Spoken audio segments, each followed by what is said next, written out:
اعوذ باللہ من الشیطان الرجیم بسم اللہ الرحمن الرحیم قل لا اقول لكم عندي خزائن الله ولا اعلم الغیب ولا اقول لكم انی ملک ان اتبع الا ما يوحى الی قل هل يستوي الاعمى والبصير افلا تتفکرون وأنذر به الذين يخافون أن يحشروا إلى ربهم ليس لهم من دونه ولي ولا شفيع لعلهم يتقون۔ اے پیغمبر ان سے کہو میں تم سے یہ نہیں کہتا کہ میرے پاس اللہ کے خزانے ہیں، اور نہ میں غیب کا پورا علم رکھتا ہوں، اور نہ میں تم سے یہ کہتا ہوں کہ میں فرشتہ ہوں۔ میں تو صرف اس وحی کی اتباع کرتا ہوں جو مجھ پر نازل کی جاتی ہے۔ کہو کہ کیا ایک اندھا اور دوسرا بینائی رکھنے والا دونوں برابر ہو سکتے ہیں؟ پھر کیا تم غور نہیں کرتے؟ اور اے پیغمبر تم اس وحی کے ذریعے ان لوگوں کو خبردار کرو جو اس بات کا خوف رکھتے ہیں کہ ان کو ان کے پروردگار کے پاس ایسی حالت میں جمع کر کے لایا جائے گا کہ نہ ان کا کوئی یار و مددگار ہوگا، نہ کوئی سفارشی، نہ تاکہ وہ لوگ تقوی اختیار کر لیں۔ یہ میں نے آپ کے سامنے سورہ انعام کی آیت نمبر 50 اور 51 کی تلاوت کی اور اس کا ترجمہ پیش کیا۔ اس سے پہلے ہم سورہ انعام کی آیت نمبر 49 تک 49 تک کا مطالعہ کر چکے ہیں، اس کی تفصیلات دیکھ چکے ہیں۔ انشاءاللہ اب اس کے بعد ہم 50 سے لے کر آگے کی جو آیتیں ہیں اس کی تفصیلات دیکھیں گے۔ میں نے شروع میں ہی آپ کو بتایا تھا کہ جو سورہ انعام ہے یہ مکی سورہ ہے، اور مکی سورہ میں زیادہ تر جو مضامین ہوتے ہیں، جو کانٹینٹ ہوتا ہے، وہ توحید کے اس بات کے تعلق سے ہوتا ہے، مطلب جس میں توحید کو اسٹیبلش کیا جاتا ہے کہ ایک اللہ کو ہم کو ماننا ہے۔ اب ایک اللہ کو ماننے میں جتنی بھی رکاوٹیں ہو سکتی ہے، جو انسان کے دل میں جو تھاٹس ہو سکتے ہیں، جو خیالات ہو سکتے ہیں، جس کی وجہ سے انسان ایک اللہ کو نہیں مان پا رہا ہے، تو ایسے تمام تھاٹس کا، ایسے تمام خیالات کا اس کے اندر رد کیا جاتا ہے۔ جیسے کہ کچھ لوگ ایسے ہوتے ہیں جو ایک کے علاوہ زیادہ خدا کو مانتے ہیں، جیسے عیسائی ہے وہ 3 خدا کو مانتے ہیں، ہمارے برادران وطن ہے کروڑوں خداؤں کو مانتے ہیں۔ اسی طرح کچھ لوگ ایسے ہیں جو ایک بھی خدا کو نہیں مانتے، ایتھیسٹ ہوتے ہیں، ملحد ہوتے ہیں۔ تو اس طرح کے جتنے بھی لوگ ہیں، پھر ان کے جو دلائل ہے، ان کی جو آرگومنٹ ہے کہ بھائی یہ وجہ سے ہم خدا کو نہیں مان رہے، یہ وجہ ہے جس کی وجہ سے ہم کسی خدا کو نہیں مانتے، تو ایسے تمام دلائل کا رد کیا گیا ہے ان آیتوں میں جو مکی صورتیں ہیں خاص طور سے۔ اسی طرح جو زیادہ خداؤں کو مانتے ہیں وہ کس وجہ سے زیادہ خداؤں کو مانتے ہیں اس کا بھی رد کیا گیا۔ تو اسی طرح کی تفصیلات اس کے اندر آئیں گی، آگے بھی پہلے بھی ہم پڑھ چکے، آگے بھی آئیں گی۔ تو اس میں ایک چیز ہمارا بھی سلسلہ یہ چل رہا تھا کہ جب رسول اللہ صلی اللہ علیہ وسلم تشریف لائے تو جو کفار مکہ تھے، یعنی مکہ کے جو لوگ تھے، آپ کے گاؤں کے، آپ کے شہر کے جو لوگ تھے، وہ جس طرح سے اعتراض کرتے تھے ان کا بھی اعتراض کو ختم کیا گیا۔ اسی طرح وہ یہ بھی کہتے تھے کہ بھائی جب تم نبی ہو تو ہم کو معجزہ دکھاؤ۔ حالانکہ بہت سارے معجزے دکھائے گئے، لیکن اس کے باوجود بھی وہ مزید مطالبہ کرتے تھے کہ اور کوئی معجزہ دکھاؤ، کوئی ایسی میریکل چیزیں دکھاؤ جس کی وجہ سے ہم تم کو نبی مانیں۔ تو اس میں سے 3 چیزیں اور انہوں نے مطالبہ کیا تھا، 3 چیزوں کا، جس کا یہاں پر اس کی وضاحت کی جا رہی ہے۔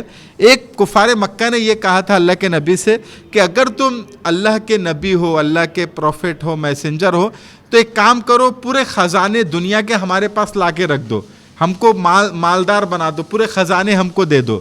اسی طرح ایک مطالبہ یہ کیا تھا کہ تم جب اللہ کے نبی ہو، اللہ نے اور خدا نے تم کو بھیجا ہے، تو پھر ہم کو آگے کی خبریں بتاؤ، غیب کی باتیں ہم کو بتاؤ، تاکہ آگے ہمارے اوپر کیا مصیبت آنے والی ہے یا کیا آسائش ہم کو ملنے والی ہے، ابھی سے بتا دو تاکہ ہم وہ مصیبت سے بچنے کا سامان کر لیں، اور جو آسانی ملنے والی ہے اس سے ہم پہلے سے تیار ہو جائے فائدہ اٹھانے کے لیے۔ اور پھر ایک یہ کہا کہ اللہ تعالیٰ نے اگر جب نبی کو بھیجنا ہی تھا، کسی کو پروفٹ بنانا ہی تھا، تو تم کو کیوں بنایا؟ تم تو انسان ہو، ہمارے جیسے کھاتے پیتے ہو، ہمارے جیسے بازاروں میں گھومتے ہو، تم کو کیوں بنایا؟ اللہ تعالیٰ کو کیا کرنا تھا؟ کوئی ایک فرشتہ بھیج دینا تھا کہ یہ فرشتہ ہے، یہ میرا نبی ہے، تو ہم اس کے اوپر ایمان لا لیتے تھے۔ اس طرح سے 3 چیزوں کا انہوں نے مطالبہ کیا، تو اس کا جواب یہاں پہ دیا گیا۔ تو اللہ تعالیٰ کہہ رہے قُلْ لَا أَقُولُ لَكُمْ عِنْدِي خَزَائِنُ اللَّهِ، کہ اے نبی آپ ان سے کہہ دیجئے کہ میں نے تم سے کب کہا کہ میرے پاس اللہ کے خزانے ہیں؟ میں نے تو یہ نہیں کہا، میں تو یہ کہہ رہا ہوں کہ میں اللہ کا نبی ہوں، اللہ نے مجھے بھیجا ہے تم کو صحیح بات بتانے کے لیے، توحید بتانے کے لیے۔ میں نے یہ نہیں کہا کہ میرے پاس پورے خزانے ہیں کہ میں خزانے تم کو دے دوں۔ اور اسی طرح ولا عالم الغیب، اور میں غیب کا جاننے والا بھی نہیں ہوں، وہ تو اللہ جاننے والا ہے غیب کا کہ آگے کیا ہوگا، مجھے تو اتنا پتہ ہے جتنا اللہ مجھے بتاتا ہے۔ اسی طرح ولا اقول لکم انی ملک، اور میں نے تم سے یہ بھی نہیں کہا کہ میں فرشتہ ہوں، تو میں تو انسانی ہوں، تمہارے جیسا ہی ہوں، کھاتا ہوں پیتا ہوں، بازاروں میں گھومتا ہوں، مجھے بھی تمام ضروریات لگی ہوئی ہے جو تم کو لگی ہے، میں نے کبھی نہیں کہا کہ میں فرشتہ ہوں۔ تو اس میں ایک چیز یہ کہی گئی کہ میں غیب کو نہیں جانتا۔ اس کے اندر یہ بتایا گیا کہ غیب کا جو علم ہے، جو انسین چیزوں کا جو علم ہے، یہ اصل میں صرف اللہ کے پاس ہے، جو عالم الغیب ہے، غیب کا عالم ہے، غیب کا جاننے والا ہے، یہ صرف اور صرف اللہ کی ذات ہے۔ اللہ کے نبی بھی غیب کے عالم نہیں ہے، ہاں انہیں پتہ بہت ہے، جیسے ہم انسانوں کو جو چیزیں پتہ ہوتی ہیں، ان سے بہت زیادہ اللہ کے نبی کو پتہ ہے۔ مرنے کے بعد کیا ہوگا، ہم کیسے پیدا ہوئے، پیدا ہونے سے پہلے کیا ہوا تھا، سب چیزیں اللہ کے نبی کو پتہ ہے، لیکن وہ پتہ جو ہونا ہے وہ اللہ نے ان کو بتایا، اس لیے ان کو پتہ ہے۔ اللہ کے نبی نے کتنی خبریں ہم کو دی، مرنے کے بعد کیا کیا ہوگا، قبر میں کیا ہوگا، حشر میں کیا ہوگا، سب اللہ کے نبی کو پتہ تھا، لیکن وہ بذات خود ان کو نہیں پتہ تھا، اللہ نے ان کو بتایا تھا۔ تو اس وجہ سے ان کو غیب کا عالم نہیں کہیں گے۔ جیسے ہمارے بہت سے بھائی لوگ یہ کہتے کہ اللہ کے نبی کو بھی علم غیب تھا، تو یہ عقیدہ درست نہیں ہے۔ علم غیب نہیں تھا، جو چیز آپ کو بتا دی گئی وہ آپ کو پتا تھا۔ اصل علم غیب جو ہے صرف اللہ کو ہے۔ خود اللہ کے نبی خود کہہ رہے کہ میں غیب کا عالم نہیں ہوں، ہاں مجھے پتا سب ہے، میں تم کو بتاتا ہوں مرنے کے بعد ایسا ہوگا، یہ ہوگا، وہ ہوگا، لیکن یہ میں وہی بتاتا ہوں جو مجھ کو اللہ کی طرف سے بتایا جاتا ہے۔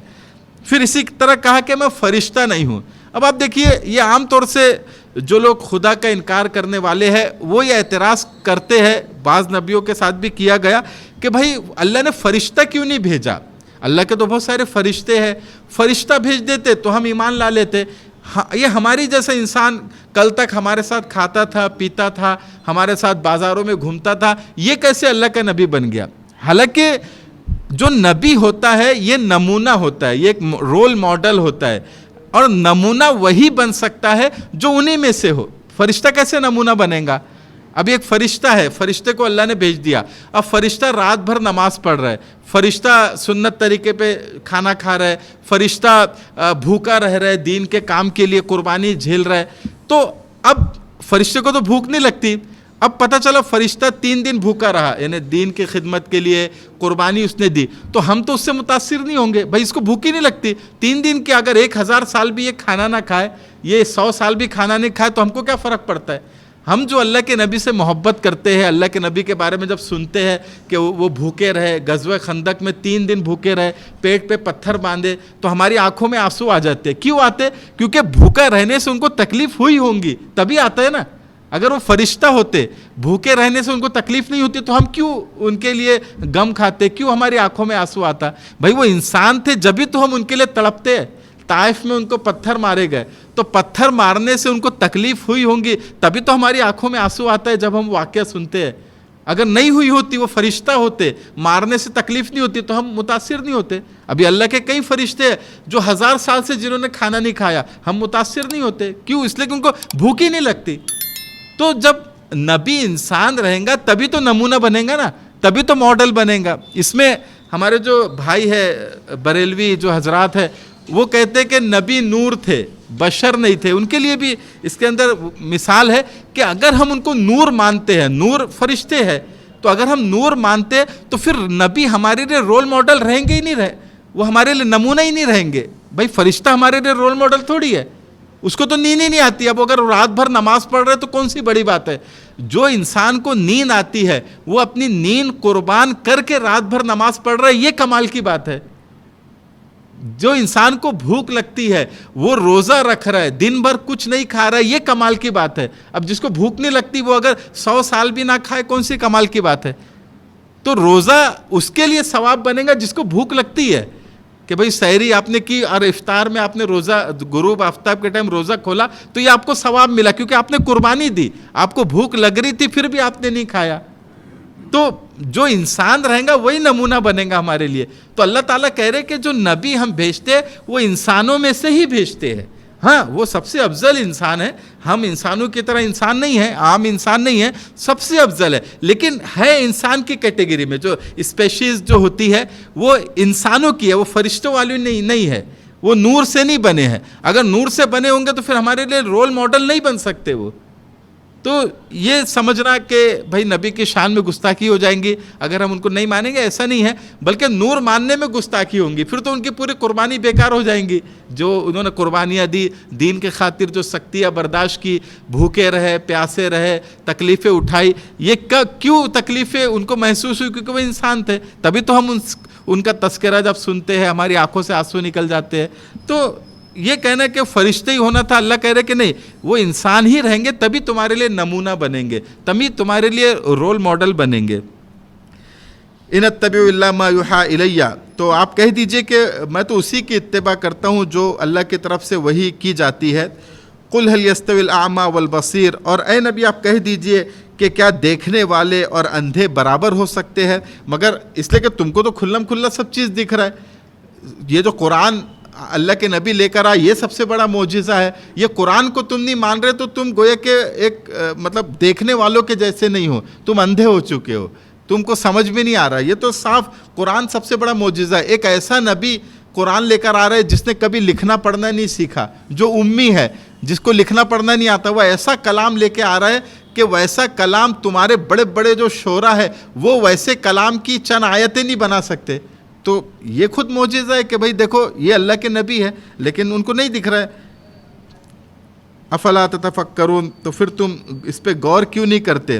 وانذر به الذین یخافون ان یحشروا الی ربہم لیس لهم من دونہ ولی ولا شفیع لعلہم یتقون. اور اے پیغمبر تم اس وحی کے ذریعے, مطلب اس قرآن کے ذریعے ان لوگوں کو خبردار کرو جو اس بات کا خوف رکھتے ہیں کہ ان کو ان کے پروردگار کے پاس ایسی حالت میں جمع کر کے لایا جائے گا نہ ان کا کوئی مددگار ہوگا نہ کوئی سفارشی, تاکہ وہ لوگ تقوی اختیار کریں.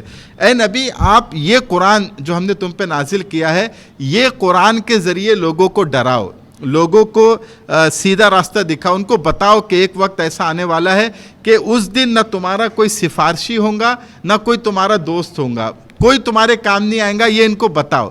یہاں پر ایک بہت اہم نقطہ مفسرین نے نکالا ہے کہ اللہ کے نبی کو کہا جا رہا ہے کہ قرآن کے ذریعے سے ان کو ڈراؤ, ان کو صحیح بات بتاؤ, ان کو ان کی زندگی کا مقصد بتاؤ.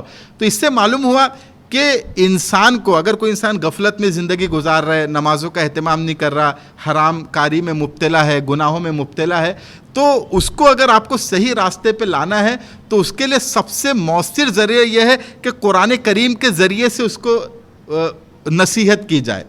آج کل ہمارے ہاں مختلف جماعتوں میں الگ الگ کتابیں رائج ہو گئی ہے, کوئی یہ کتاب پڑھ رہا ہے, کوئی وہ کتاب پڑھ رہا ہے. میں کسی کا نام لینا مناسب نہیں سمجھتا ہوں, لیکن سب سے زیادہ جو مؤثر, اس سے بھی فائدہ ہوا ہے, جو بھی کتابیں پڑھی جاتی ہے جو بھی جماعت میں, اس سے فائدہ ہوا ہے, لیکن سب سے زیادہ فائدہ اگر ہوگا انسان کو سمجھانے میں, انسان کے اندر احساس پیدا کرنے میں, اس کو دین سے جوڑنے میں, سب سے زیادہ فائدہ قرآن کے ذریعے سے اگر آپ اس کو سمجھائیں گے تو ہوگا. کیونکہ اللہ کے نبی کو بھی کہا جا رہا ہے اے نبی اس قرآن کے ذریعے آپ ان کو سمجھاؤ, آپ ان کو ان کی غفلت کو دور کرو, آپ ان کو دین سے جوڑو, آپ ان کو اللہ سے جوڑو اس قرآن کے ذریعے سے. تو مختلف کتابوں کے ذریعے سے لوگ جوڑتے ہیں, ٹھیک ہے کسی حد تک وہ بھی مفید ہے, لیکن زیادہ مفید طریقہ یہ ہے کہ قرآن کے ذریعے سے جوڑا جائے. یہ جو ہمارا درس قرآن ہو رہا ہے یہ بھی وہی مقصد ہے کہ قرآن کی تعلیمات آپ کے سامنے آئے تاکہ آپ کے اندر ایک دین سے جڑنے کا جذبہ پیدا ہو, غفلت دور ہو, یہی مقصد ہے. تو سب سے زیادہ مؤثر جو کتاب ہو سکتی ہے وہ قرآن ہے. اس کے علاوہ اور بھی کتابیں ہیں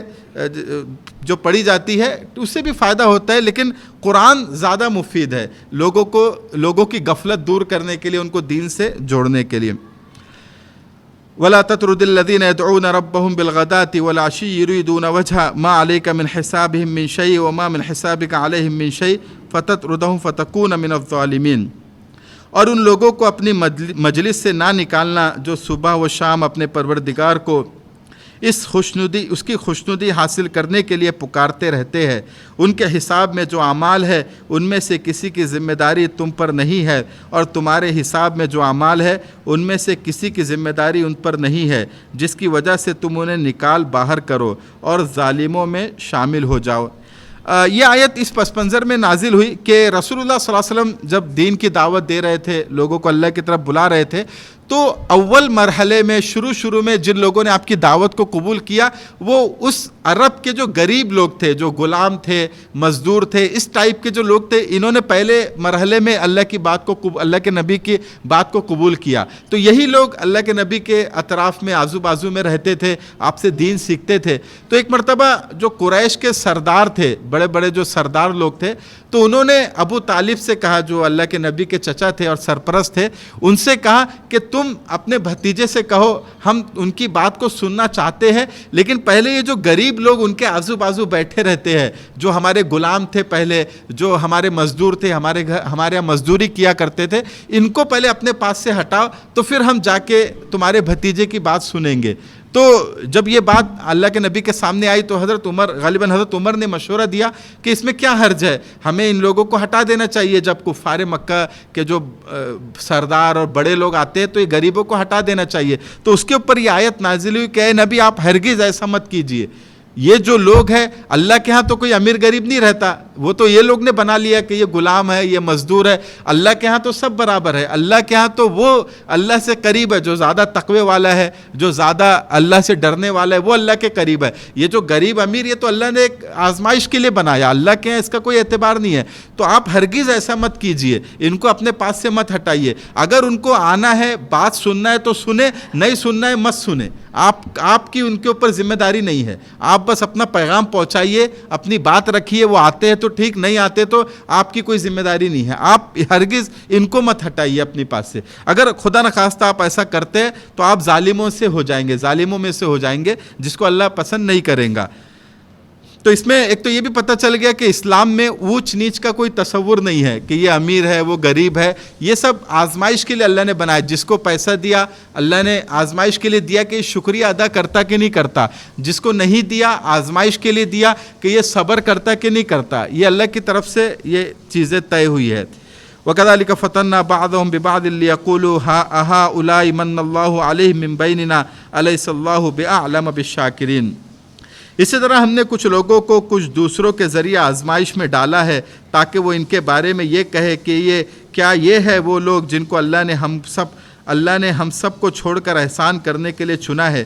کیا جو کافر یہ بات کہہ رہے ہیں ان کے خیال میں اللہ اپنے شکر گزار بندوں کو دوسروں سے زیادہ نہیں جانتا؟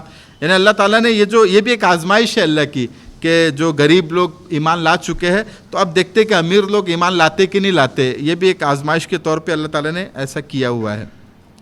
وَإِذَا جَاءَكَ الَّذِينَ يُؤْمِنُونَ بِآيَاتِنَا فَقُلْ سَلَامٌ عَلَيْكُمْ كَتَبَ رَبُّكُمْ عَلَى نَفْسِهِ الرَّحْمَةَ أَنَّهُ مَنْ عَمِلَ مِنْكُمْ سُوءًا بِجَهَالَةٍ ثم تاب من بعده وأصلح فأنه غفور رحیم وكذلك نفصل الآيات ولتستبين سبيل المجرمين۔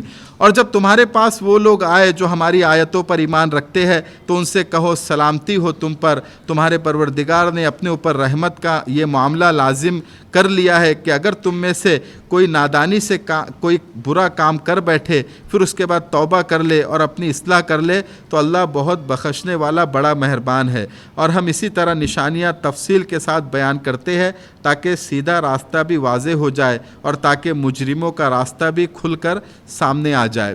پھر اس میں وہی لوگ جو رسول اللہ صلی اللہ علیہ وسلم کے آگے پیچھے رہتے ہیں، جو غریب ہے، ان کے بارے میں کہا جا رہا کہ اے نبی جو لوگ ہم پر ایمان لے کر آ گئے، ہماری آیتوں پر ایمان لے کر آ گئے تو آپ ان سے کہہ دیجئے کہ تم پر سلامتی ہو، تم پر اللہ کی طرف سے سلامتی ہو۔ اس کے دو مطلب، ایک یہ کہ ان سے کہہ دیجئے کہ اللہ نے تم کو سلام بھیجا ہے، کیونکہ کفار مکہ نے کہا تھا سرداروں نے کہ ان کو ہٹاؤ یہاں سے، تو ایک طرح کی ان کی ایک بے عزتی اس میں تھی، ان کو بھی یہ بات پتہ چل گئی ہوں گی کہ ایسا کہا جا رہا ہے۔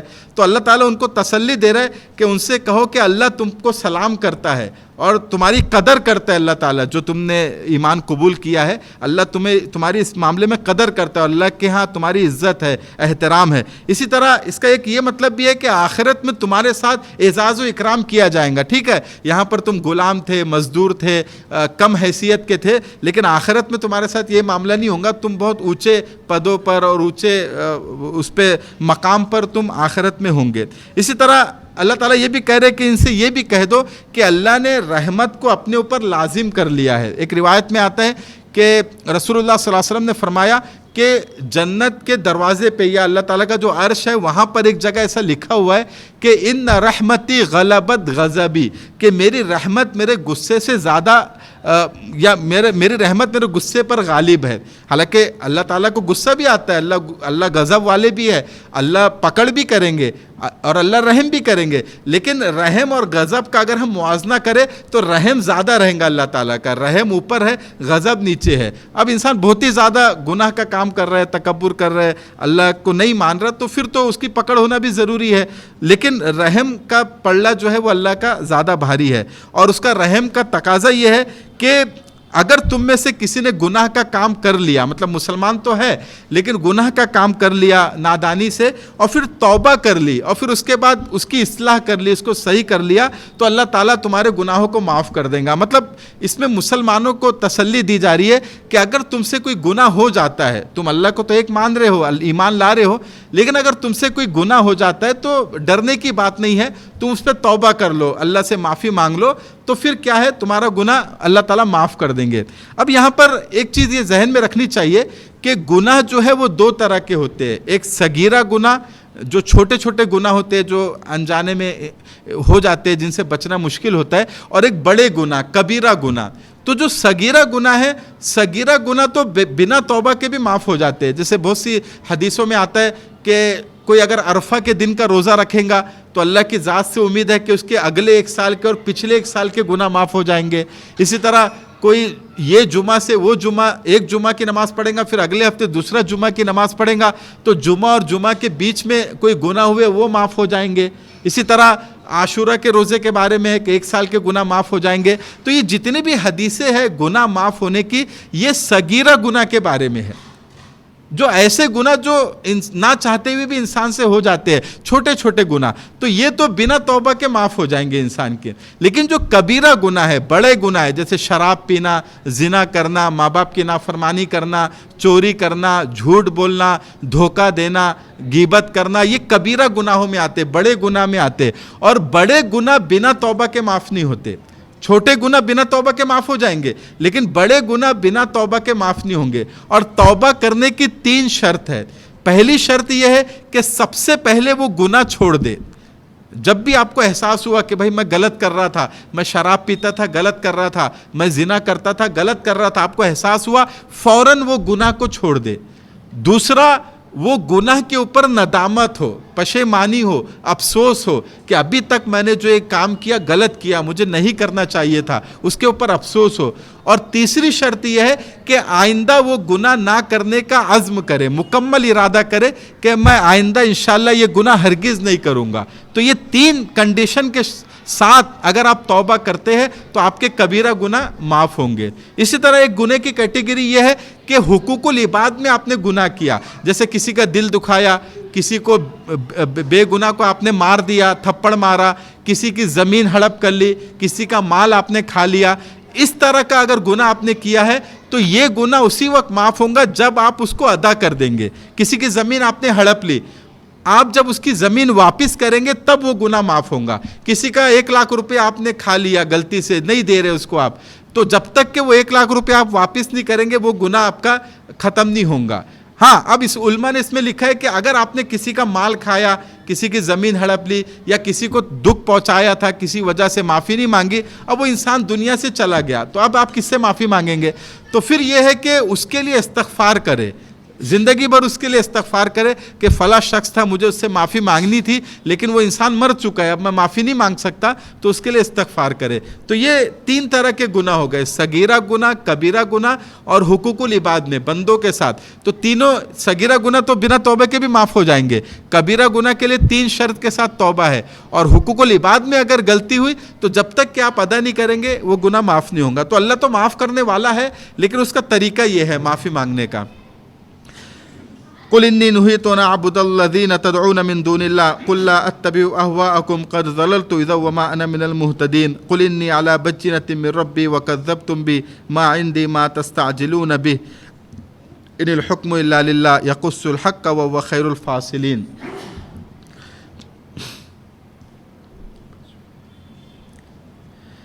اے پیغمبر ان سے کہو کہ تم اللہ کے سوا جن جھوٹے خداؤں کو پکارتے ہو مجھے ان کی عبادت کرنے سے منع کیا گیا ہے۔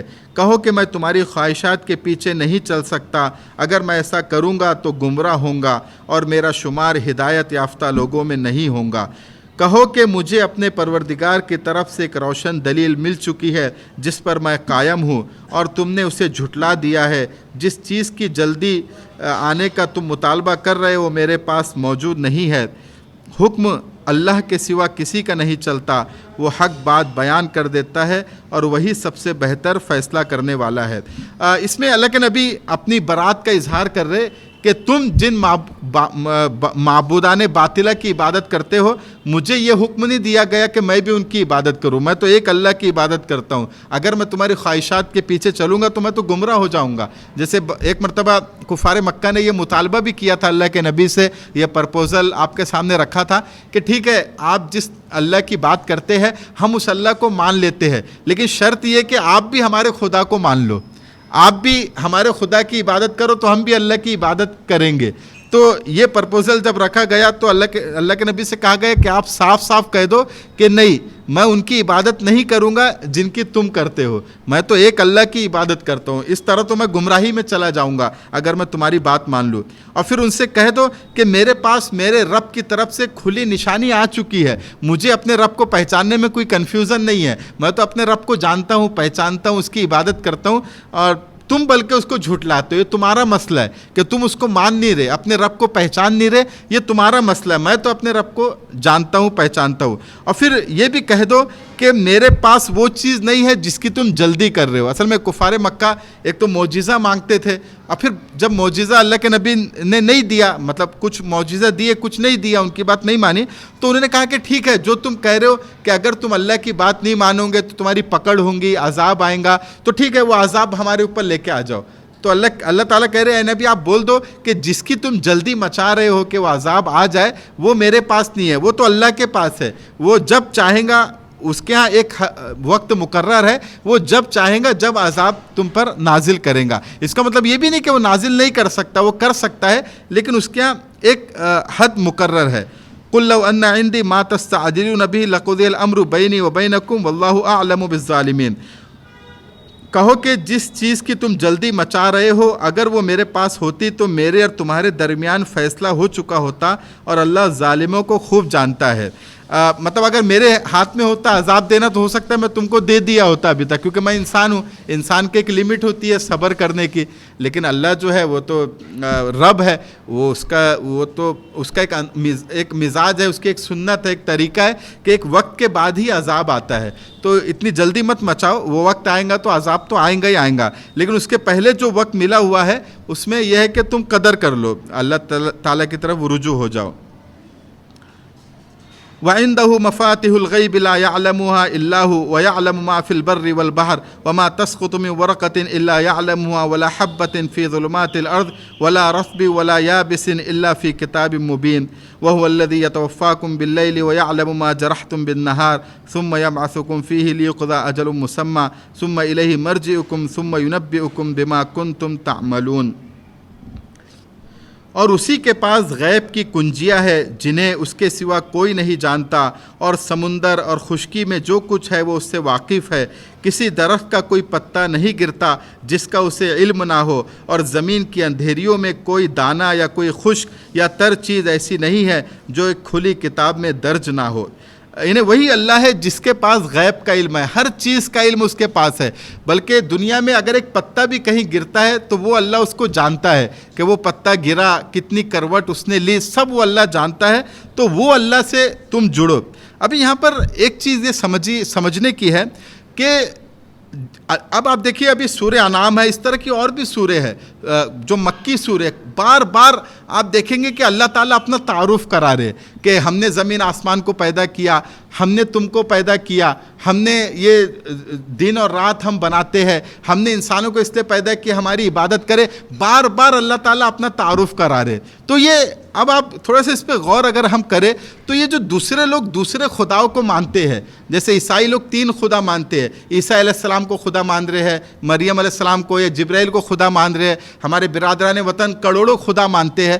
تو آپ دیکھیے صرف اللہ تعالیٰ کی ایک ذات ایسی ہے جو بار بار کہہ رہی ہے کہ میں تمہارا خدا ہوں، میں نے تم کو پیدا کیا، میں نے زمین آسمان کو پیدا کیا، میں یہ دن رات بناتا ہوں، میں نے نبیوں کو بھیجا، نبیوں کو بھیج کر میں تم سے بات کرتا ہوں، موسیٰ کلیم اللہ کو میں نے بھیجا، ابراہیم خلیل اللہ کو میں نے بھیجا، آدم کو میں نے بھیجا، حضرت محمد صلی اللہ علیہ وسلم کو میں نے بھیجا، ان کے ذریعے میں تم سے بات کرتا ہوں. بار بار اللہ اپنا تعارف کرا رہے. اللہ کے علاوہ اگر کوئی خدا ہے، کوئی خدا ایگزسٹ کرتا ہے تو وہ اپنا تعارف کیوں نہیں کراتا؟ وہ کیوں نہیں بتاتا کہ میں خدا ہوں، میں نے زمین آسمان کو پیدا کیا؟ عیسیٰ علیہ السلام کہیں بتا رہے؟ بائبل میں دیکھ لو کہیں نہیں ہے کہ عیسیٰ علیہ السلام نے کہا ہو کہ میں خدا ہوں، میں نے تم کو پیدا کیا، تم میری عبادت کرو، میں نے نبی کو بھیجا. کہیں نہیں کہہ رہے، بائبل میں کہیں بھی نہیں ہے. ہمارے جو ہندو بھائی ہیں ان کی کتابوں میں دیکھ لو، کوئی یہ نہیں کہہ رہا کہ میں خدا ہوں، میں نے زمین آسمان کو پیدا کیا، میں نے تم کو پیدا کیا، میں نے اپنے نبی بھیجے تم سے بات کرنے کے لیے. صرف ایک اللہ ہی ہے جو بار بار کہہ رہے کہ میں خدا ہوں. اگر قرآن مجید کی وہ آیتیں جمع کر لے جس میں اللہ اپنا تعارف کرا رہے تو آدھا قرآن اسی میں ہے. آپ دیکھیے نا، جگہ جگہ اللہ تعارف کرا رہے، اپنا انٹروڈکشن کرا رہے ہیں.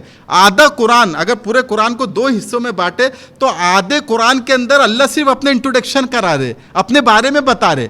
اللہ کے علاوہ جتنے بھی ابھی دنیا میں جتنے بھی لوگ اللہ کے علاوہ کسی چیز کو گاڈ مانتے ہیں، خدا مانتے ہیں، وہ کہاں اپنا تعارف کرا رہے؟ کہاں وہ کلیم کر رہے کہ میں خدا ہوں؟ کہاں وہ دعویٰ کر رہے؟ کوئی دعویٰ نہیں کر رہا. پھر بھی لوگ مانے ہوئے ہیں. یہ جو پتھروں کی لوگ پوجا کرتے ہیں، یہ سورج کی پوجا کر رہے. سورج نے کہیں کہا کہ میں خدا ہوں؟ چاند نے کہیں کہا کہ میں خدا ہوں؟ یہ لوگ جو آگ کی پوجا کر رہے، آگ نے کبھی کہا کہ میں خدا ہوں؟ کون سی کتاب میں لکھا ہے کہ آگ کہہ رہی کہ میں خدا ہوں، میں نے تم کو پیدا کیا؟ کہیں نہیں لکھا ہوا ہے. صرف اللہ اپنا تعارف کرا رہا ہے. صرف جو مسلمانوں کا جو خدا ہے اللہ ہے، وہی قرآن مجید میں بار بار اپنا تعارف کرا رہا ہے. تو اتنی بھی عقل نہیں ہے لوگوں کے جو اپنا تعارف کرا رہے، جو کلیم کر رہے، جو دعویٰ کر رہے خدا ہونے کا، اس کو خدا مانے. نہ کہ جو لوگ دعویٰ ہی نہیں کر رہے. عیسیٰ علیہ السلام نے کبھی نہیں کہا کہ میں خدا ہوں. پوری بائبل آپ پڑھ لیجئے، کہیں نہیں لکھا ہے کہ میں خدا ہوں، لیکن پھر بھی ان کو خدا مان رہے. یہ جو ہمارے برادران وطن جو خدا مانتے، کہاں انہوں نے کہا کہ میں خدا ہوں؟ بس ان کی کتاب دیکھ لیجئے، وہ جو بھی کتابیں ان کی ہے، کہیں نہیں لکھا ہے کہ میں خدا ہوں، میں نے تم کو پیدا کیا، میں نے نبیوں کو بھیجا تم سے بات کرنے کے لیے، مجھے مانو، میری عبادت کرو. کہیں نہیں ہے. تو اتنی تو عقل انسان کے اندر ہونی چاہیے کہ جو انسان کہہ رہا ہے اس پہ غور کرو. جو کہہ رہا ہے کہ میں خدا ہوں، کم سے کم غور تو کرے اس کی بات پہ، کیا کہنا چاہ رہا ہے وہ کیا دلائل دے رہا ہے اپنے خدا ہونے کے لیے. ہم کو اس پہ غور کرنا چاہیے. دنیاوی اعتبار سے تو ہم یہی کرتے ہیں نا، جو زیادہ دلائل دے رہا ہے، جو اپنی بات رکھ رہا ہے، ہم اس کی بات مان لیتے ہیں. تو اس اللہ کے علاوہ کوئی نہیں ہے، کوئی اللہ کے وہ نہیں ہے جو یہ دعویٰ کر رہا ہو. صرف اللہ ہی ہے جو دعویٰ کر رہا ہے، بار بار کہہ رہا ہے. پوری مکی صورتوں میں توحید کا ہی بیان بکھرا پڑا ہے کہ میں اللہ ہوں، میں نے پیدا کیا تم کو. تو اس لیے انسان کو چاہیے کہ وہ پہچانے اللہ کو. اسی لیے تو توحید جو ہے یہ سب سے پہلا مطالبہ ہے، سب سے پہلا کرائیٹیریا ہے. اگر آپ اللہ کو ایک نہیں مان رہے، اس کے علاوہ کتنے بھی اچھے کام آپ کر لیں اس کا کوئی اعتبار نہیں ہے. اصل توحید ہے. پھر اس کے بعد اگر گناہ بھی ہوتا ہے تو اللہ اس کو معاف کر سکتا ہے، لیکن توحید شرط ہے. تو اللہ تعالیٰ جگہ جگہ کہہ رہے کہ ہر چیز کو ہم جانتے ہیں، ہر اچھی بری چیز اللہ کے ہاں پہلے سے لکھی ہوئی ہے. سب کوئی دانہ بھی اگر زمین کی تارک کی اندھیرے میں بھی کوئی دانہ پڑا ہوا ہے، وہ دانے کو بھی اللہ جانتے ہیں. سب چیز کو اللہ جانتے ہیں. وَهُوَ الَّذِي يَتَوَفَّاكُم بِاللَّيْلِ وَيَعْلَمُ مَا جَرَحْتُم بِالنَّهَارِ ثُمَّ يَبْعَثُكُم فِيهِ لِيُقْضَىٰ أَجَلٌ مُّسَمًّى ثُمَّ إِلَيْهِ مَرْجِعُكُمْ ثُمَّ يُنَبِّئُكُم بِمَا كُنتُمْ تَعْمَلُونَ. اور وہی ہے جو رات کے وقت نیند میں تمہاری روح ایک حد تک قبض کر لیتا ہے، اور دن بھر میں تم نے جو کچھ کیا ہوتا ہے اسے خوب جانتا ہے. پھر اس نئے دن میں تمہیں نئی زندگی دیتا ہے تاکہ تمہاری عمر کی مقررہ مدت پوری ہو جائے، پھر اسی کے پاس تم کو لوٹ کر جانا ہے، اس وقت وہ تمہیں بتائیں گا تم کیا کیا کرتے تھے۔ پھر وہی تعارف اللہ کرا رہا ہے کہ وہی اللہ ہے کہ جب رات میں تم سوتے ہو تو تمہیں مار دیتا ہے، مطلب ایک وقتی طور پہ جان نکال لیتا ہے، پھر دوبارہ صبح تم کو زندگی دیتا ہے۔ ہم دعا بھی وہی پڑھتے ہیں نا، اللہم بسمک اموت و احیا، کہ اللہ اس اللہ کے نام سے جو مجھے مارتا ہے، مجھے رات میں ایک موت طاری ہو جاتی ہے، پھر تم کو دوسرے دن زندگی دیتا ہے اور ایک مدت تک کے لیے تم کو باقی رکھا ہوا ہے، اس مدت کے بعد پھر حقیقت میں تم کو مر جانا ہے، تو وہی اللہ ہے، اسی کے پاس تم کو لوٹ کے جانا ہے۔ پھر اللہ اپنا تعارف کرا رہا ہے، وَهُوَ الْقَاهِرُ فَوْقَ عِبَادِهِ وَيُرْسِلُ عَلَيْكُمْ حَفَظًا، اور وہی اپنے بندوں پر مکمل اقتدار رکھتا ہے اور تمہارے لیے نگہبان فرشتے بھیجتا ہے۔ اس میں بہت تسلی کا سامان لوگوں کے لیے ہے کہ وہی اللہ ہے جو تمام لوگوں کے اوپر قدرت رکھتا ہے، مطلب جتنے بھی لوگ دنیا میں ہے یہ اللہ کی قدرت سے باہر نہیں ہے، یہ ان کے پاس اتنی طاقت نہیں ہے کہ اللہ سے دور ہو جائے یا اللہ کی پکڑ سے بچ جائے، سب پر اللہ تعالیٰ نے کنٹرول رکھا ہوا ہے۔ اور پھر اللہ تعالیٰ تمہاری حفاظت کے لیے فرشتوں کو بھی بھیجتا ہے۔ یہ دنیا کا جو نظام چل رہا ہے بنا فرشتوں کی حفاظت سے چل ہی نہیں سکتا۔ آپ غور کریے، ابھی آپ چل رہے ہیں، یہ بڑے روڈ پہ چل رہے ہیں، جو ہائی وے ہوتا ہے، کتنی اسپیڈ میں گاڑیاں چلتی ہے، ایک گاڑی آپ کے پیچھے آ رہی ہے، ایک سیکنڈ میں اگر ایک غلطی ہو جائے تو پورا تہس نہس ہو جائے۔ خاص طور سے جو بڑے شہروں میں دبئی وغیرہ میں بڑے بڑے روڈ ہے، ایک طرف 14 لائن کے روڈ ہے اور لائن سے گاڑیاں چلتی ہے، اگر ایک گاڑی کا بیلنس ادھر ادھر ہو جائے تو پورا روڈ پہ ایکسیڈنٹ ہو جاتا ہے، بڑا ایکسیڈنٹ ہو جاتا ہے۔ تو یہ نظام کون چلا رہا ہے؟ یہ جہاز جو چل رہا ہے، آرام سے آپ بیٹھے ہوئے ہیں، کیا بنا اللہ کی مدد کے، بنا فرشتوں کی مدد کے جہاز چل سکتا ہے؟ ایسا ایک سیکنڈ میں کدھر کا کدھر چلے، چھتڑے اڑ جائے جہاز کے۔ یہ ٹرین جو چل رہی ہے، اتنا پورے ملک میں، پورے دنیا میں ٹرین کا نظام چل رہا ہے، کیا تھوڑا سا اگر ادھر ادھر ہو جائے، بیلنس بگڑ جائے، سب ختم۔ یہ بچے جو کھیلتے ہیں، ایسی ایسی حرکتیں بچے کرتے ہیں کہ ہم دیکھیں تو ڈر جائے کہ کہیں نقصان نہ ہو جائے، چھت پہ کھیل رہے کہیں گر نہ جائے۔ کئی مرتبہ بچوں کو لگتا ہے، ہم بولتے ہیں ارے تھوڑی سی آگ بچ گئی، اکثر ایسی ہوتا ہے، کس نے وہ آگ کو بچایا؟ فرشتوں کو اللہ نے حفاظت میں لگا کے رکھا ہے۔ پوری دنیا کا نظام جو ہے یہ فرشتے حفاظت کر رہے ہیں، یہ جہاز جو چل رہے ہیں فرشتے اس کو حفاظت کر رہے ہیں، ٹرین جو چل رہی ہے، ہماری جو گاڑیاں چل رہی ہے، تھوڑا سا بیلنس بگڑ جائے، کھٹ سے ایکسیڈنٹ ہو جائے، کون چلا رہے بھائی؟ ہم خود محسوس کرتے ہیں، کبھی ایک دم اچانک بیلنس بگڑا، ہم کو لگتا ہے ارے بس بچ گیا میں، نہیں تو بس گئی تھی میری جان، بس سیکنڈ کے لمحے میں جان گئی تھی لیکن بچ گئے آپ۔ تو یہ کس نے بچایا؟ یہ فرشتوں نے بچایا۔ یہاں پر پھر دعاؤں کی بھی اہمیت ہمیں سمجھ میں آتی ہے۔ یہ جو روز مرہ کی دعائیں جو ہم کو بتائی گئی، سونے سے پہلے کی دعا، سو کر اٹھنے کی دعا، گھر سے نکلنے کی دعا، سفر کی دعا، یہ دعا سے کیا ہوتا ہے؟ ایک تو فرشتوں کو اللہ نے حفاظت میں لگا کے رکھا ہے، لیکن دعا پڑھنے سے حفاظت اور زیادہ بڑھ جاتی ہے، اس لیے دعاؤں کا اہتمام کرنے کو کہا گیا۔ جن گھروں میں دعاؤں کا اہتمام ہوتا ہے اس میں برکتیں نازل ہوتی ہے، اس سے آفات نکلتی ہے۔ یہ جو دعا ہم بہت ہلکے میں لیتے ہیں، ارے کیا ضرورت ہے کھانے کی دعا پڑھنا، سونے کی دعا پڑھنا، گھر سے نکلنے کی، اس کی بہت زیادہ اہمیت ہے۔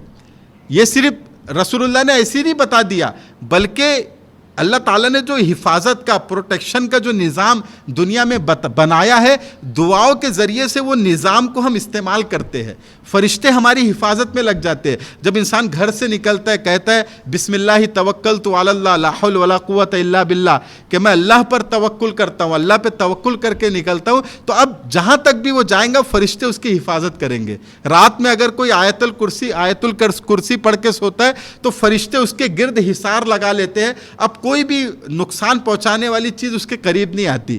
تو یہ جو دعاؤں کا نظام ہے، وہ جو اللہ تعالیٰ کی جو فوج ہے، جو اللہ کا لشکر ہے، جو دنیا میں لوگوں کی حفاظت کر رہا ہے، وہ لشکر اور بہتر طریقے سے تمہاری حفاظت میں لگ جاتا ہے۔ تو اس لیے دعاؤں کا بھی ہم کو اہتمام کرنا چاہیے، اس کو ہلکا نہیں سمجھنا چاہیے کہ کیا ضرورت ہے دعا پڑھنے کی۔ ہر وقت کی دعا، سونے سے پہلے، سو کر اٹھنے کی دعا، بیت الخلا جانے کی دعا بہت اہمیت رکھتی ہے، کیونکہ بیت الخلا میں جنات ہوتے ہیں، برے لوگ ہوتے ہیں، تو اللہ کے نبی کہتے ہیں اگر تم دعا پڑھ کے نہیں جاتے ہو تو شیطان تمہاری شرمگاہ سے کھیلتا ہے اور برے برے وسوسے تمہارے اندر ڈالتا ہے۔ یہ جو بھولنے کی کیفیت کیوں پیدا ہوتی؟ کیونکہ بغیر دعا کے بیت الخلا میں جاتے ہیں۔ اگر دعا پڑھ کے بیت الخلاء میں جائیں گے تو شیطان اور تمہارے درمیان پردہ ہو جائیں گا اور یہ بھولنے کی کیفیت نہیں آئیں گی تمہارے اوپر.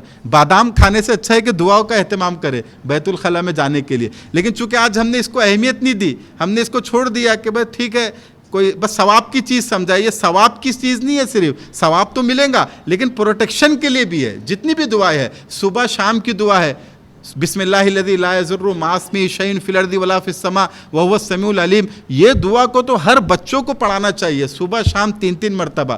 یہ ایسی دعا ہے کہ حضرت خالد بن ولید نے یہ دعا پڑھ کے زہر کا پیالہ پی لیا تھا, وہ زہر ان کے اوپر اثر انداز نہیں ہوا. ایسی پروٹیکشن والی دعا ہے. تو آج کل غلط کھانا بھی منہ میں چلے جاتا ہے, اڈلٹریشن ہو رہا ہے, تو کم سے کم دعا پڑھے تو ہو سکتا ہے اللہ اس سے حفاظت کرے گا جو نقصان ہونے والا ہے. تو بچوں کو بھی دعا پڑھائے, خود بھی دعاؤں کا اہتمام کرے. صبح شام کی دعا ہے, گھر سے نکلنے کی دعا ہے. تو اللہ تعالیٰ بتا رہے کہ ہمارا ایک نظام دنیا میں کام کر رہا ہے, اگر یہ نظام ہٹ جائے تو دنیا تہس نہس ہو جائے. پورا ایک نظام اللہ تعالیٰ کا کام کر رہا ہے پروٹیکشن کا, حفاظت کا. بلکہ انسان کے اندر بھی جو اللہ نے جو میکینزم بنایا ہے, یعنی ہماری باڈی جس طرح کام کرتی ہے, اس کے اندر بھی حفاظت کا نظام ہے. اور انسان کی باڈی اللہ نے ایسی بنائی ہے کہ جب یہ بیمار ہوتی ہے, بخار آتا ہے, بد ہضمی ہو گئی, تو سب سے اچھا علاج, آج حکیم لوگ بھی یہ بات کہہ رہے, سب سے اچھا علاج یہ ہے کہ انسان کھانا پینا چھوڑ دے. چاہے آپ دوا نہ لے, آپ دوا لیتے ہیں, دوا لینے سے آپ جلدی اچھے ہو جاتے ہیں. دوا نہیں لیں گے تو تھوڑا وقت لگے گا اچھا ہونے میں, لیکن یہ ہے کہ آپ اچھے ہو جائیں گے, کیونکہ اللہ تعالیٰ نے ایسا حفاظت کا نظام بنایا ہے کہ آپ بیمار ہو کے خود بخود اچھے ہو جاتے ہیں. ابھی آپ دیکھیے جانور ہے, جانور بیمار ہوتے ہیں وہ دوا تھوڑی کھاتے, خود بخود اچھے ہوتے, بس وہ کھانا پینا چھوڑ دیتے. بکری کھانا چھوڑ دیتی, گائے ہے, بھینس ہے, کھانا چھوڑ دیتے, 2-3 دن کھانا نہیں کھائے اچھے ہو جاتے. تو بیماری کا اصل علاج یہ ہے کہ کھانے سے رک جائے. ہم پوچھتے کہ کیا کھانا, طبیعت ٹھیک نہیں ہے کیا کھانا, تو ڈاکٹر ایک حکیم صاحب وہ کہتے کھانا مطلب کھاؤ ہی مت اپنے نظام, کیونکہ میدا کام نہیں کرتا ہے, پھر الٹی ہوتی ہے, بد ہضمی ہوتی ہے. تو اندر بھی اللہ تعالیٰ نے ایک پروٹیکشن کا نظام بنایا ہوا ہے. ہاں ٹھیک ہے, دوا بھی استعمال کر لے ٹھیک ہے, اس سے جلدی اچھے ہو جاتے ہیں, لیکن اگر نہ بھی استعمال کرے تو خود بخود وہ اللہ نے ایسا نظام بنایا ہے, ایسا میکینزم بنایا ہے حفاظت کا کہ انسان خود بخود اچھا ہو جاتا ہے. حتی اذا جاء احدکم الموت توفته رسلنا وهم لا يفرطون ثم ردوا الى الله مولاهم الحق الا له الحكم وهو اسرع الحاسبين. یہاں تک کہ جب تم میں سے کسی کی موت کا وقت آ جاتا ہے تو ہمارے بھیجے ہوئے فرشتے اس کو پورا وصول کر لیتے ہیں اور وہ ذرا بھی کوتاہی نہیں کرتے. پھر ان سب کو ان کے مولائے برحق کی طرف لوٹا دیا جاتا ہے. یاد رکھو حکم اسی کا چلتا ہے اور وہ سب سے زیادہ جلدی حساب لینے والا ہے. قل من ينجيكم في ظلمات البر والبحر تدعونه تضرعا وخفيا لئن انجانا من هذه لنكونن من الشاكرين قل الله ينجيكم منها ومن كل كرب ثم انتم تشركون. کہو خشکی اور سمندر کی تاریکیوں سے اس وقت کون تمہیں نجات دیتا ہے جب تم اسے گڑ گڑا کر اور چپ کے پکارتے ہو اور یہ کہتے ہو کہ اگر اس نے ہمیں اس مصیبت سے بچا لیا تو ہم ضرور شکر گزار بندوں میں شامل ہو جائیں گے. کہو اللہ ہی تمہیں اس مصیبت سے بچاتا ہے اور ہر دوسری مصیبت سے بھی بچاتا ہے, پھر بھی تم شرک کرتے ہو. یعنی اللہ تعالیٰ ہر جگہ تمہاری حفاظت کرتا ہے. جیسے وہی میں نے بتایا, سمندر میں بھی اللہ کا نظام چل رہا ہے, خشکی میں بھی اللہ کا نظام چل رہا ہے. اگر یہ نظام نہ ہو تو نہ ہم جہاز اڑا سکتے, نہ ٹرین چلا سکتے, کچھ نہیں کر سکتے, پھر بھی ہم اللہ کے ساتھ ناشکری کر رہے ہیں. قل هو القادر على ان يبعث عليكم عذابا من فوقكم او من تحت ارجلكم او يلبسكم شيعا ويذيق بعضكم بعض بعض انظر كيف نصرف الايات لعلهم يفقهون. کہو کہ وہ اس بات پر پوری طرح قدرت رکھتا ہے کہ تم پر کوئی عذاب تمہارے اوپر سے بھیج دے یا تمہارے پاؤں کے نیچے سے نکال دے یا تمہیں مختلف ٹولیوں میں بانٹ کر ایک دوسرے سے بھیڑا دے اور ایک دوسرے کی طاقت کا مزہ چکا دے. دیکھو ہم کس طرح مختلف طریقوں سے اپنی نشانیاں واضح کر رہے ہیں تاکہ یہ سب کچھ سمجھ سے کام لے.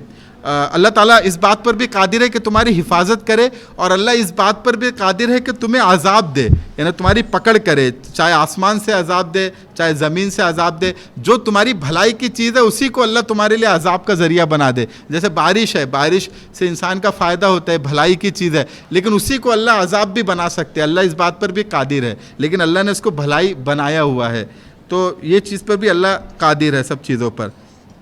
وَكَذَّبَ بِهِ قَوْمُكَ وَهُوَ الْحَقُّ قُل لَّسْتُ عَلَيْكُم بِوَكِيلٍ لِكُلِّ نَبَإٍ مُّسْتَقَرٌّ وَسَوْفَ تَعْلَمُونَ۔ اور اے پیغمبر تمہاری قوم نے اس قرآن کو جھٹلایا ہے حالانکہ وہ بالکل برحق ہے، تم کہہ دو کہ مجھ کو تمہاری ذمہ داری نہیں سونپی گئی ہے، ہر واقعے کا ایک وقت مقرر ہے اور جلد ہی تمہیں سب کچھ معلوم ہو جائیں گا۔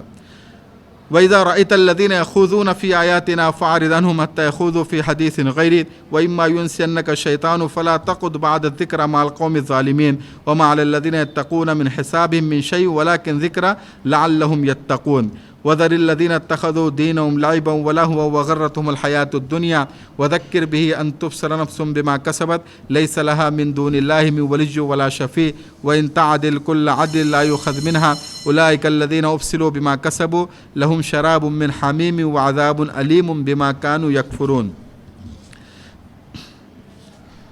اور جب تم ان لوگوں کو دیکھو جو ہماری آیتوں کو برا بھلا کہنے میں لگے ہوئے ہیں تو ان سے اس وقت تک کے لیے الگ ہو جاؤ جب تک وہ کسی اور بات میں مشغول نہ ہو جائے، اور اگر کبھی شیطان تمہیں یہ بات بھلا دے تو یاد آنے کے بعد ظالم لوگوں کے ساتھ نہ بیٹھو۔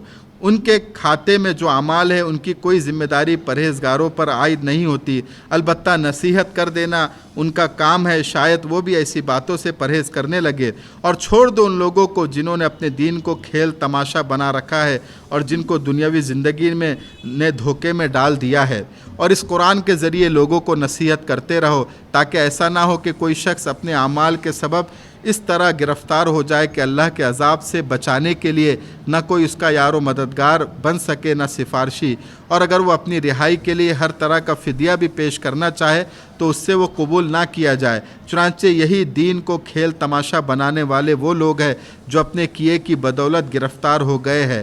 چونکہ انہوں نے کفر اپنا رکھا تھا اس لیے ان کے لیے کھولتے ہوئے پانی کا مشروب اور ایک دکھ دینے والا عذاب تیار ہے۔ جو کفار مکہ تھے جیسے وہ کبھی کبھی مذاق بھی اڑایا کرتے تھے اللہ کے نبی کی بات کا، قرآن کی آیتوں کا، تو اللہ کے نبی کو منع کیا گیا کہ آپ ان کے پاس نہ بیٹھے جو ایسا کرتے ہیں۔ اس سے ہم کو بھی ایک نصیحت ملتی ہے کہ ہمارے اگر کوئی ایسے لوگ ہیں جیسے ہمارے دوستوں میں کچھ ایسے ہوتے ہیں جو اللہ کو نہیں مان رہے اور مذاق اڑا رہے، بلکہ ارے کوئی خدا ودا نہیں ہے، تم بیکار کی باتیں کرتے ہو، تو اس طرح کی اگر کوئی باتیں کر رہا ہے، مذاق اڑا رہے، اللہ کی بات کا مذاق اڑا رہا ہے، تو اس مجلس میں نہیں بیٹھنا چاہیے۔ اگر غلطی سے آپ بیٹھ بھی گئے پھر پتہ چلا کہ یہاں پہ دین کا مذاق اڑایا جا رہا ہے تو پھر اس مجلس سے دور ہو جاؤ، کیونکہ جس کے ساتھ انسان بیٹھتا ہے اس کا اثر بھی آ جاتا ہے۔ بہت سے ہمارے ماڈرن خیال لوگ بھی ہوتے ہیں جو مذاق اڑاتے ہیں، بھائی یہ کیا ہے، پردہ اردہ یہ سب کیا ضروری ہے، یہ سود کیوں حرام ہے، نہیں ہونا چاہیے، اس طرح کا مذاق بناتے ہیں دین کا، یہ کیا دین یہی سب چیزیں سکھاتا ہے، فالتو کی چیزیں۔ تو ایسے لوگوں کے ساتھ اٹھنا بیٹھنا بھی نہ کیا جائے، کیونکہ اگر اٹھنا بیٹھنا کریں گے تو پھر وہ اثرات بھی تمہارے اندر آنے کا ڈر ہے۔ تو ان لوگوں کو چھوڑ دو جنہوں نے دنیاوی زندگی کو کھیل تماشا سمجھ کے رکھا ہے، آپ ان کو چھوڑ دو۔ ہاں البتہ ان کو نصیحت کرتے رہو۔ اس سے پتہ چلا کہ جو لوگ دین کا کام کر رہے ہیں انہیں دین کا کام کرتے رہنا چاہیے، اب کوئی مانے نہ مانے وہ اس کا مسئلہ ہے۔ اللہ تعالیٰ کہہ رہے تمہارے اوپر کوئی ذمہ داری نہیں ہے، تمہارا کام یہ ہے کہ بات پہنچا دو، یہ بھی نہ ہو کہ ارے ان کو بول کے کوئی فائدہ نہیں، دین کا کام کر کے کوئی فائدہ نہیں، اچھا کام کر کے کوئی فائدہ نہیں۔ بھائی آپ جو بھی اچھا کام کر رہے ہیں وہ اپنے لیے کر رہے۔ تو آج کے جو حالات ہے یہ ہمارے لیے اس آیت میں بہت بڑا ایک کیا کہہ سکتے ایک سبق بھی ہے ہمارے لیے اور ایک راحت کی چیز ہے کہ بعض مرتبہ ہم کچھ اچھا کام کرتے ہیں لیکن اس کا نتیجہ اچھا نہیں نکلتا یا لوگوں نے غلط فائدہ اٹھایا تو ہم کو افسوس ہو جاتا ہے۔ جیسے مثال کے طور پہ آپ نے کئی پیسہ خرچ کر دیا مسجد بنانے میں، مدرسہ بنانے میں، اب بعد میں اس کا صحیح استعمال نہیں ہوا، وہاں کے لوگوں نے اس میں غلط استعمال کیا، جو بھی چیزیں وہاں پہ ہو رہی، اب ہم کو تکلیف ہوتی ہے کہ یار میں نے بیکار وہاں پہ پیسہ لگا دیا، وہاں تو ایسا ہو رہا ہے ویسا ہو رہا ہے۔ تو اس میں ایک چیز ہم کو یہ مل رہی ہے کہ بھائی ہم نے جو نیت سے کام کیا وہ آپ کو ثواب مل گیا، آپ نے تو ثواب کے لیے کیا تھا نا، آپ نے تو اللہ کے لیے کیا تھا، آپ نے اس لیے نہیں کیا تھا کہ میں پیسہ دوں گا تو وہاں پہ میری بات مانی جائیں گی، اس لیے تو آپ نے نہیں کیا تھا، آپ نے تو اللہ کے لیے کیا، تو اللہ کہہ رہے آپ کا ثواب آپ کو مل گیا۔ ہاں وہ غلط کر رہے ان کی پکڑ ہوں گی، جو بے عنوانی کر رہے ہیں، اگر کوئی مدرسہ آپ نے بنا دیا اب وہ مدرسے میں بدعنوانی ہو رہی ہے تو ان کی پکڑ ہوں گی غلط کام کرنے کی وجہ سے، لیکن آپ کو تو آپ کا ثواب مل گیا۔ مطلب ایک تسلی کا سامان اس کے اندر ہے کہ آپ جو اچھا کریں گے وہ ضائع نہیں ہوں گا، یعنی آپ یہ مت سوچیے کہ میں نے بیکار یہ اچھا کام کر لیا، میرے کو نہیں کرنا چاہیے تھا، کیا فائدہ ہوا کر کے۔ فائدہ یہ ہوا کہ اللہ آپ سے راضی ہو گیا، فائدہ یہ ہوا کہ آپ کو ثواب مل گیا، فائدہ یہ ہوا کہ اللہ آپ سے خوش ہو گیا، یہی فائدے کے لیے آپ نے کیا تھا. تو وہ جو غلط کر رہے ہیں ان کی پکڑ وہ اللہ تعالیٰ ان کی پکڑ کریں گا، لیکن آپ کو آپ کا ثواب مل گیا. تو ایک تسلی اس کے اندر ہے کہ آپ اپنا کام کرتے رہیے. جیسا بعض لوگ ارے کوئی فائدہ نہیں، اچھا کام کر کے کوئی فائدہ نہیں، کیا فائدہ ہوتا ہے، لوگ غلط فائدہ اٹھاتے. تو بھائی آپ اپنے لیے کر رہے ہیں، آپ ثواب کے لیے کر رہے ہیں، آپ اللہ کو خوش کرنے کے لیے کر رہے ہیں، تو وہ فائدہ آپ کو ملے گا. اب وہ نہیں مان رہے، اب کوئی تبلیغ کا کام کر رہا ہے، ارے کوئی مانتے ہی نہیں، ہم گشت میں جاتے ہیں بات کرتے، کوئی مانتے ہی نہیں، کیا فائدہ کر کے. نہیں، وہ نہیں مان رہے، ان کو چھوڑ دو، آپ کو آپ کا ثواب مل رہا ہے آپ کے کام کرنے کا. تو آپ کرتے رہیے، اللہ کے لیے کرتے رہیے. چاہے پیسہ آپ خرچہ کر رہے آپ کرتے رہیے، آپ کو آپ کا ثواب مل گیا آپ کی نیت کا، ہے نا. تو ضروری نہیں کہ ہر کوئی آپ کی بات مانے، آپ کے حساب سے ہر چیز ہو، یہ ضروری نہیں ہے. آپ کو اپنا ثواب کے لیے آپ کو کرنا ہے، اللہ کو خوش کرنے کے لیے کرنا ہے، آپ کرتے رہیے. قل اندعو من دون اللہ ما لا ينفعنا ولا يضرنا ونرد على اعقابنا بعد إذ هدانا الله كالذي استهوته الشيطان في الارض حيران له اصحاب يدعونه الى الهدى ائتنا قل ان هدى الله هو الهدى وامرنا لنسلم لرب العالمین. اے پیغمبر ان سے کہو کیا ہم اللہ کو چھوڑ کر ایسی چیزوں کو پکارے جو ہمیں نہ کوئی فائدہ پہنچا سکتی ہے نہ نقصان، اور جب اللہ ہمیں ہدایت دے چکا ہے تو کیا اس کے بعد بھی ہم الٹے پاؤں پھر جائے اور اس شخص کی طرح ہو جائے جسے شیطان بہکا کر صحرا میں لے گیا ہو اور وہ حیرانی کے عالم میں بھٹکتا پھرتا ہو، اس کے کچھ ساتھی ہو جو اسے ٹھیک راستے کی طرف بلا رہے ہو کہ ہمارے پاس آ جاؤ. کہو کہ اللہ کی دی ہوئی ہدایت ہی صحیح معنی میں ہدایت ہے، اور ہمیں یہ حکم دیا گیا ہے کہ ہم اللہ رب العزت کے آگے جھک جائے. تو اللہ کے نبی سے یہ کہلوا دیا گیا کہ آپ ان سے کہہ دیجئے کہ ہم اللہ کے علاوہ کسی کی بات کو نہیں مانیں گے. جو پرپوزل جو آیا تھا کفار کی طرف سے، تو ہم تو اسی اللہ کو مانیں گے جس کے ہاتھ میں نفع اور نقصان ہے، جو نفع نقصان کا مالک ہے، ہم اسی کی بات مانیں گے. ہم ایسے خداؤں کو نہیں مانیں گے جو تم نے بنا رکھے ہیں، معبودان باطل، ہم ان کی بات کو نہیں مانیں گے جن کے پر جو نفع نقصان کے بھی مالک نہیں ہے. وَأَنْ أَقِيمُوا الصَّلَاةَ وَاتَّقُوا وَهُوَ الَّذِي إِلَيْهِ تُحْشَرُونَ وَهُوَ الَّذِي خَلَقَ السَّمَاوَاتِ وَالْأَرْضَ بِالْحَقِّ وَيَوْمَ يَقُولُ كُنْ فَيَكُونُ قَوْلُهُ الْحَقُّ وَلَهُ الْمُلْكُ يَوْمَ يُنْفَخُ فِي الصُّورِ عَالِمُ الْغَيْبِ وَالشَّهَادَةِ وَهُوَ الْحَكِيمُ الْخَبِيرُ. اور یہ حکم دیا گیا ہے کہ نماز قائم کرو اور اس کی نافرمانی سے ڈرتے رہو، اور وہی ہے جس کی طرف تم سب کو اکٹھا کر کے لے جایا جائے گا، اور وہی ذات ہے جس نے آسمانوں اور زمین کو برحق پیدا کیا ہے، اور جس دن وہ روز قیامت سے کہیں گا کہ تو ہو جا تو وہ ہو جائیں گا، اس کا قول برحق ہے. اور جس دن سور پھونکا جائیں گا اس دن بادشاہت اسی کی ہوں گی. وہ غائب و حاضر ہر چیز کو جاننے والا ہے، اور وہی بڑی حکمت والا پوری طرح باخبر ہے. اور نبی کے ذریعے سے پھر اللہ تعالیٰ کا ایک تعارف کرایا گیا کہ وہی اللہ ہے جس نے ہم کو نماز کا حکم دیا کہ تم نماز پڑھو، اللہ سے ڈرو، کہ اس لیے کہ تم کو اسی کی طرف لوٹ کے جانا ہے. پھر آگے اور تعارف کرایا کہ وہی ہے جس نے زمین آسمان کو پیدا کیا. تو اب دیکھیے بار بار وہی تعارف آ رہا ہے اللہ کا. جیسے کہ میں نے پہلے بھی بتایا کہ اگر آپ قرآن مجید کے 2 حصے کریں، 2 حصوں میں قرآن کو بانٹے، تو ایک حصے میں صرف اللہ کا تعارف ہی آپ کو ملے گا، اللہ کا انٹروڈکشن ہی آپ کو ملے گا.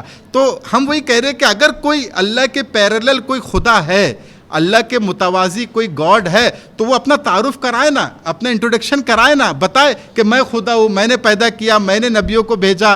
لیکن ہم دیکھ رہے کہ صرف اللہ ہی کرا رہا ہے، اس کے علاوہ کوئی نہیں کرا رہا. کوئی بھی خدا آپ لے لیجئے، عیسیٰ علیہ السلام کو خدا مانتے ہیں، ہمارے برادران وطن کے کروڑوں خدا ہے. کون ہے جو اپنا تعارف کرا رہا ہے؟ کوئی نہیں کہہ رہا، کوئی کلیم نہیں کر رہا کہ میں خدا ہوں، کوئی دعویٰ نہیں کر رہا کہ میں خدا ہوں. صرف اللہ ہی دعویٰ کر رہے، بار بار دعویٰ کر رہے کہ ہم خدا ہے، ہم نے زمین آسمان کو پیدا کیا، ہم دن رات کو بدلتے ہیں، ہم نے تم کو پیدا کیا، ہم نے موسیٰ علیہ السلام کو بھیج کر تم سے بات کی، ہم نے ابراہیم کو بھیجا، ہم نے آدم کو بھیجا، ہم نے محمد کو بھیجا تم کو صحیح راستہ دکھانے کے لیے. ہم چاہتے کہ تم ایسا کرو، یہ مت کرو، یہ کرو.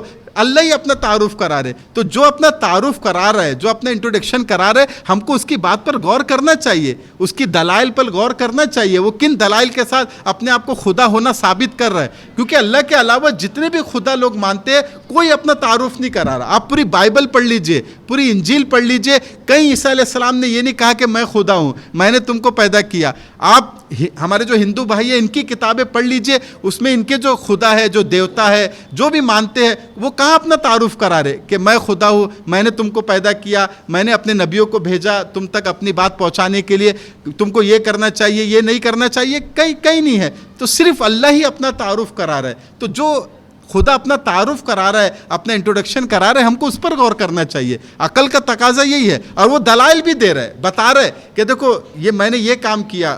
تمام چیزیں جو ایک اللہ کو ماننے کے لیے ضروری ہے، جو دلائل، وہ تمام دلائل بار بار دے رہا ہے۔ تو یہ جو مکی سورہ ہے، سورہ انعام ہے، مکی سوروں میں یہی مضمون آپ کو بار بار ملیں گا کہ اللہ توحید کا ذکر کریں گے، اپنا تعارف کرائیں گے، اپنا انٹروڈکشن کرائیں گے۔ جتنی بھی مکی سورے ہیں، مدنی صورتوں میں احکام ہے، رولنگ ہے، لیکن مکی صورتوں میں زیادہ تر اللہ کا تعارف ہے، اللہ کا انٹروڈکشن ہے کہ صحیح طریقے سے انسان اللہ کو پہچان لے، اپنے رب کو جان لے، اپنے پیدا کرنے والے کو جان لے۔ تو اللہ تعالیٰ ہم سب کو توحید پر قائم رکھے، اور اس حال میں ہمیں موت دے کہ ہم مرتے وقت تک توحید پر اور کلمے پر قائم رہیں۔ دین کی صحیح معلومات اور قرآن کی تفسیر سے جڑے رہنے کے لیے اسلامک بز چینل کو سبسکرائب کیجیے۔